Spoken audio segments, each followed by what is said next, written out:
Kidney వ్యాధి వచ్చిన తర్వాత కొంతవరకు ఫుడ్ డైట్ కూడా ఉంటుందని అంటారు.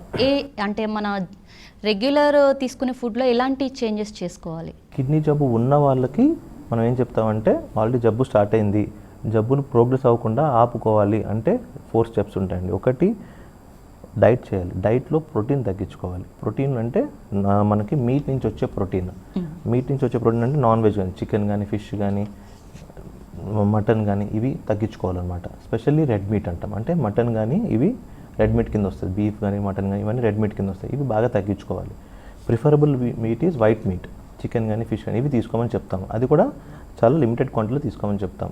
ఇవి కాకుండా సాల్ట్ తగ్గించాలి, కారము, మసాలాలు, junk food, packaged food, preserved items, ఇవి కాకుండా బేకరీ ఐటమ్స్ ఇవన్నీ తగ్గించుకోవాలి మనం.